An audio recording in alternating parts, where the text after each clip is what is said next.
দামগুলো কত করে? ছাগলগুলো বিক্রি করে নি ভাই। ভাই ছাগল বিক্রি করবেন? দেখেন না কোনটা আপনার। ছাগল তো চলে যাইতেছে।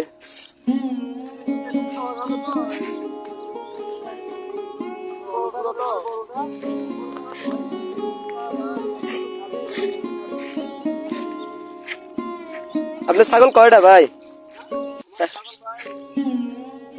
এই পুরো অঞ্চলটা কি আপনি ছাগলের জন্য ইয়া করেন এখানে এই জায়গাটায়? হ্যাঁ ভাই, এগুলা ছাগল টাগল চড়াই, এমনকি মানুষের জন্য চাষ করে। আমরা আমাদের যে গাছগুলো আছে এগুলো আমাদের ছাগলে খায় আর কি। এগুলো বিল নাকি? হ্যাঁ, এগুলো দিই। না, জায়গাটা তো খুবই দারুণ আপনাদের এখানে। হ্যাঁ, জায়গাটা খুব সুন্দর একটা জায়গা। এই থুপগুলো কিসের? এগুলো ওই যে ছেঁড়া, এগুলো মানে জমি চাষ করে দিয়ে এগুলো মানে ধান লাগাবে নাকি? আপনার ছাগলগুলো তো খুবই মাশাআল্লাহ খুবই দারুণ। এগুলো কি খাওয়ান? লাগে ভাই, ভুট্টা, গম, ছোলা, বুঝি ঘাস এগুলো খাওয়াই আর কি। কারণ আমি প্রত্যেক বছর আমি 30টা ছাগল পালি। আমি তো মানে এগুলো চালান দিয়ে বলি, এমনকি আমি কয়েকটা গাভী রাখি দিই। এগুলো যারা আছে তারা আপনি আপনি বেকারদের উদ্দেশ্যে কিছু বলেন, যারা এখন বর্তমানে বিজনেস করতে চায় ছাত্রদের বিরুদ্ধে।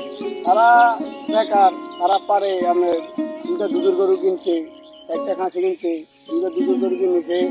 আমাদের প্রতি বছর একটা লালন পালন করে একটা বাচ্চা বাচ্চা আছে, এমনকি দুধ বিক্রি করে জীবনের একটা এখান ফাইতে আছে। মনে হয় একটা সংসার চলার বিষয়ে কি বেশি। ছাগলে কি লস আছে? ছাগল লস নেই ভাই, ছাগল প্রতি বছরে একটা ছাগল যদি প্রতি বছর দুটো বাচ্চা দেয়, তো দুইটা করে আমরা 4টা বাচ্চা দেয়। 4টা বাচ্চা দিলে আমরা 4টা বাচ্চা কত টাকা খায় প্রতি বছর? যাক, আপনার উদ্দেশ্য হচ্ছে ছাগলে কোনো লস নাই, এটা পাললে যদি ঠিক মতো পালতে পারে তাহলে লাভবান। আপনার বছরে কত টাকা আসে? বছরে কত আমার 70, 80, 90, 1 লাখ টাকা এরকম থাকে। যাক, ভালো। ছাগলগুলো থেকে হ্যাঁ দুধ বিক্রি করে মাশাআল্লাহ। আর আমরা তো ছাগল থাকি। তাহলে আপনি তাদের উদ্দেশ্যে বলছেন যারা বেকার আছে তারা যদি ছাগল বিজনেস করে, বা এটা খুবই দারুণ বিজনেস।